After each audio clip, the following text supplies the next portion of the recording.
मैंने सुना है एक गुरु अपने शिष्य के साथ जा रहा था, तो गुरु शिष्य को शाम हो गई, रात हो गई, तो सोचने लगे कहीं रुक जाऊं, लेकिन पहचान नहीं, परिचय नहीं। तो देखा कि एक किसान का घर खेत में है, तो वहां गया। गुरु शिष्य पहुंचे और किसान ने देखा तो कहा, आओ महात्मा जी, प्रणाम आपको, धन्य भाग्य दर्शन हुए, आओ रात रुक जाओ। वहां रात रुक गई। उस किसान ने कहा, भोजन भाव? बोले भोजन तो करूंगा नहीं। बोले दूध पी लो। आधा आधा गिलास दूध पिया। किसान पड़ोस में बैठा। किसान का मीठा स्वभाव देख करके वो संत जी बहुत खुश हुए। आपका स्वभाव दूसरे के ऊपर प्रभाव डालता है। स्वभाव बनाने में पैसे नहीं खर्च होते, लेकिन स्वभाव के प्रभाव से पैसे जरूर मिलते, ये बात ध्यान दें। इसलिए हर महिला को भी सुंदर स्वभाव बनाना चाहिए। सुंदर चेहरा तो सब महिलाएं बनाती है, और सुंदर चेहरा पुरुष भी बनाते हैं, कोशिश करते हैं, पर इनका तो बनता ही नहीं।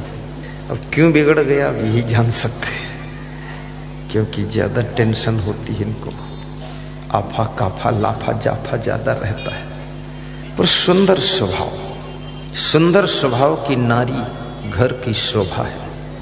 सुंदर चरित्र की नारी घर की शान है, और सुंदर मधुर वाणी बोलने वाली नारी घर की संगीत है। और याद रखना, मृदु व्यवहार करने वाली नारी आपके घर की नारायणी है। ऐसी नारी जहाँ रहती है वहाँ लक्ष्मी का भी वास रहता है, वहाँ कभी गरीबी नहीं आती। परिवार को जोड़ने की कला भी सीखो, किसी के बहकावे में मत आओ। कई लोग बहकावे में आकर के परिवार के संगठन को कमजोर कर देते हैं। संगठन की शक्ति को पहचानो। मधुमक्खियों का संगठन शेर को भी भगाने की ताकत रखता है, हाथी को गिराने की ताकत रखता है। एक मधुमक्खी आ जाए तो छोटा सा बच्चा भी उसको मार सकता है, और 1,00,000 मधुमक्खी जब आक्रमण करती है तो हाथी भी गिर जाता है, और हाथी को जब डस लेती है मधुमक्खी तो मर भी जाता है। मधुमक्खी से संगठन की शक्ति को पहचानो। और याद रखना, चींटियों से संगठन में श्रम करने वाली चींटियां बहुत बड़े कीड़े को खींचकर अपने घर तक ले जाती है। एक चींटी उस कीड़े को नहीं खींच पाएगी, लेकिन बहुत बड़ा कीड़ा है, सैकड़ों चींटियां जुट के खींच ले जाती है। तो मैं सुना रहा था, वो महात्मा जी गुरु शिष्य वहां ठहर गए, आधा आधा गिलास दूध पिया। किसान के मीठे स्वभाव से प्रसन्न हुए, और किसान को पास बिठाकर पूछने लगे, महात्मा तुम्हारा सुंदर स्वभाव किसी भी अच्छे व्यक्ति के पास बैठने के लिए स्थान बना लेता है। तुम्हारा सुंदर चरित्र किसी भी ऊंचाई पर पहुंचने के लिए रास्ता बना देता है, और तुम्हारा मधुर व्यवहार किसी भी सफलता के द्वार को खोलने में मदद कर देता है, और तुम्हारे अच्छे कर्म तुम्हारे भाग्य में निखार देने में ताकत पहुंचा देते हैं। और याद रखना मेरे भाइयों बहनों, तुम्हारा सुंदर चरित्र तुम्हारे चित्र की भी पूजा करने के योग्य तुमको बना देता है। चित्र की पूजा तो उन्हीं की करनी चाहिए जिनका चरित्र उत्तम हो, और जिनका चरित्र नहीं है उनके चित्र का सम्मान भी नहीं करना चाहिए।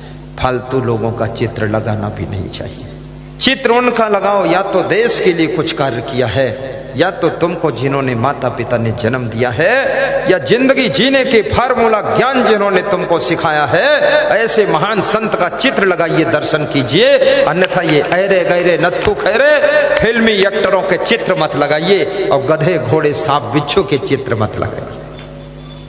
अपने माता पिता का चित्र लगाओ, दर्शन करो, और अपने बेडरूम में अपनी पत्नी का भी चित्र लगाओ, और उससे ये कहा करो, हम तुमको सबसे ज्यादा मानते हैं।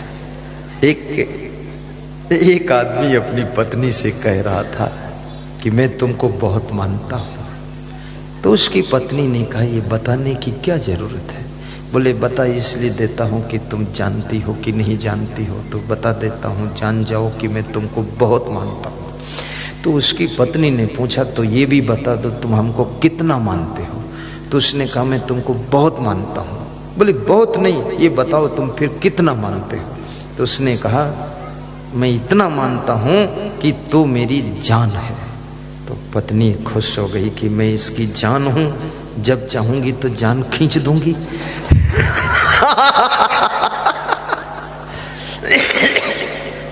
बहुत विचित्र बात, उसको खुशी हो गई। थोड़ी देर बाद पति बोला कि एक सच्चाई कहूं। बोले कहो। बोले ये बात मैंने 10 स्त्रियों से और कहा है कि तुम भी मेरी जान हो। अरे पागल, फालतू बात करता है। जो जिसको मानता है, मानने का कोई तराजू नहीं है, मानता है तो मानता है, उसको तौला नहीं जाता है कितना मानता है। कोई मेरी आंखों को देखे तो समझे कि तुम मेरे क्या हो, कि तुम मेरे क्या हो। छोटी चीज में अटक कर रहना मत, मन को भटकने न देना। गुरु शिष्य दोनों ठहरे हुए, किसान से बातें कर रहे। गुरु पूछता है हे किसान देवता, आपके परिवार का खर्च कैसे चलता है, आपका व्यवसाय क्या है। किसान ने कहा गुरुदेव आपकी कृपा है, धन्य हो आप, दर्शन दिए। मेरे पास एक भैंस है, उस भैंस के दूध से पूरा परिवार पल रहा है।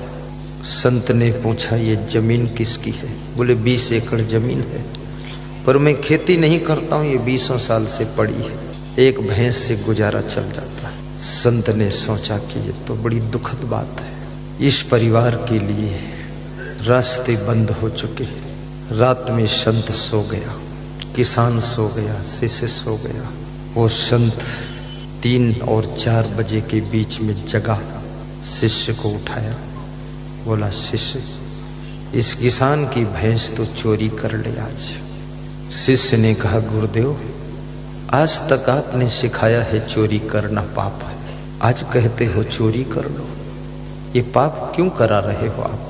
गुरु ने कहा बेटा, बड़ा पुण्य करने के लिए छोटा पाप करना पड़ जाता है। बोले इसमें क्या पुण्य है, गरीब आदमी है, एक भैंस से परिवार पल रहा, चोरी करा रहे। बोले तर्क करे वो शिष्य नहीं होता है, चोरी कर। शिष्य ने भैंस चोरी किया। गुरु शिष्य दोनों रात के 4 बजे गायब हो गए, भैंस भी गायब। सुबह 5 बजे किसान जागता है, देखता है न गुरु शिष्य है न भैंस है। किसान रोने के लिए बैठ जाता है। किसान की पत्नी भी रोने लग जाती कि पूरा बर्बाद हो गए साधु को मेहमान बनाकर। पत्नी बोली साधु ही ले गया है वो। पति बोला नहीं, संत ऐसा काम नहीं कर सकता है। बेटा बोला जिसको देखो उसको रात सुलाते हो तो यही तो होगा। बेटी बोली खाम खा काम करते हो, क्या जरूरत साधु पाधु को यहाँ रखने की। अनजान व्यक्ति को आश्रय देने से रिजल्ट तो यही आने वाला है। याद रखना, जिस साधु को अच्छी तरह से जानते हो, अच्छी तरह से जानने का मतलब उसका एड्रेस नहीं, एड्रेस की जानकारी कोई जानकारी नहीं है। उस साधु का वैराग्य, ब्रह्मचर्य, साधना, तपस्या, ये सब अच्छी तरह से तुमको पता है कि ये दृढ़ है वैराग्य में। उसी साधु की सेवा करने के लिए घर का दरवाजा खोलना, अन्यथा कोई नकली साधु आपको ठग कर ले जा सकता है। 4 पैर वाला हर जानवर गाय नहीं होता है। साधु भेष में रहने वाला हर व्यक्ति साधु नहीं होता है। लंबा कुर्ता पहनने वाला हर व्यक्ति नेता नहीं होता है। और हर नेता ईमानदार नहीं होता है। हर ईमानदार व्यक्ति नेता नहीं होता है। इसलिए समझ लेना, आदमी को जानना चाहिए कि आदमी कैसा है।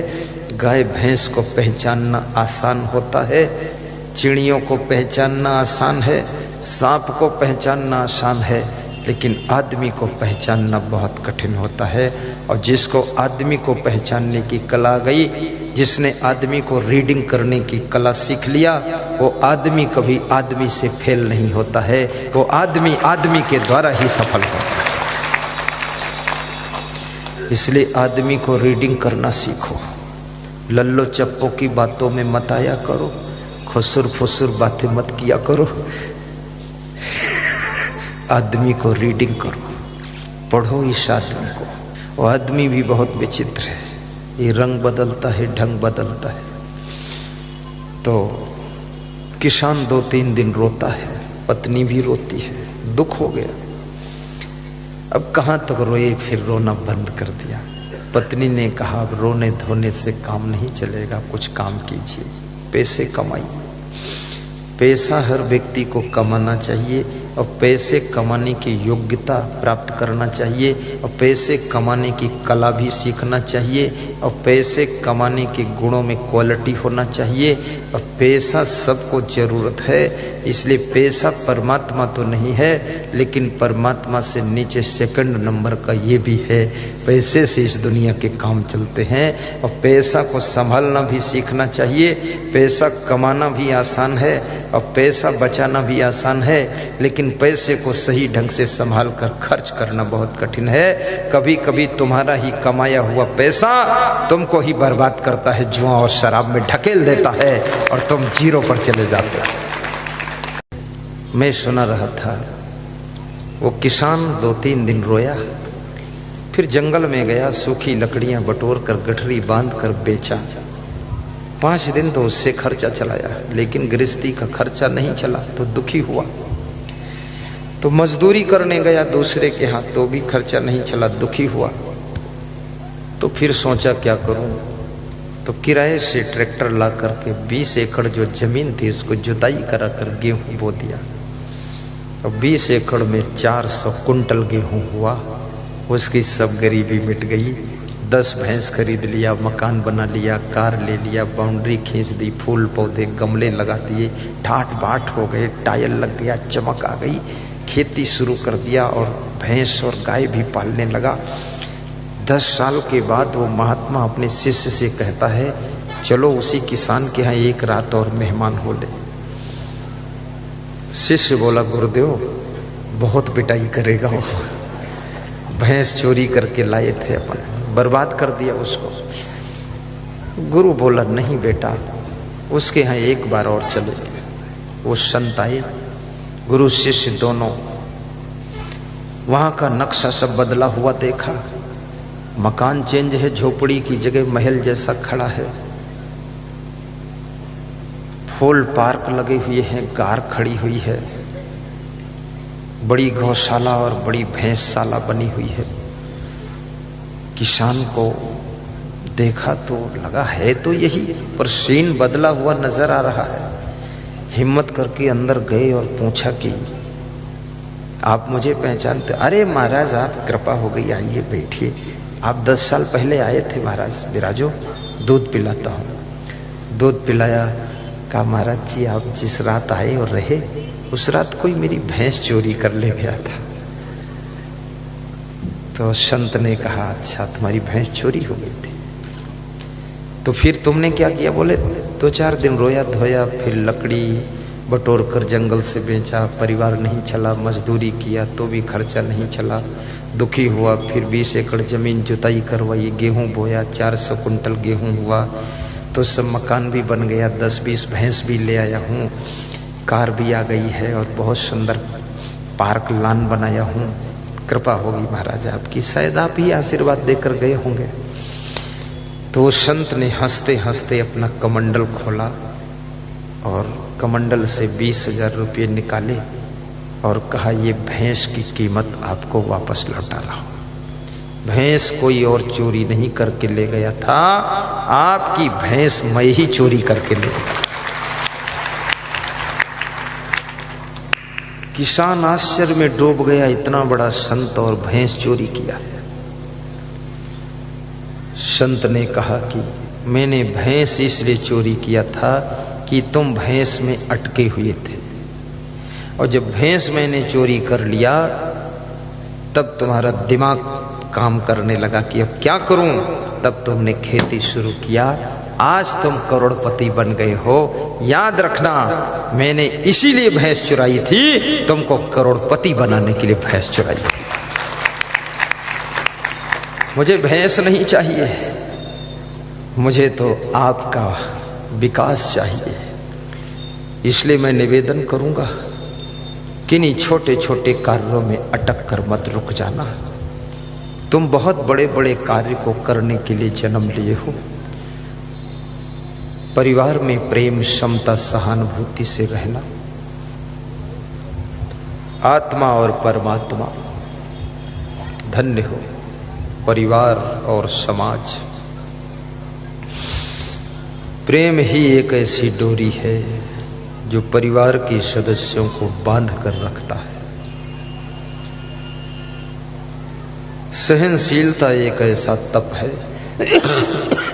जो परिवार के संगठन को बनाए रखता है।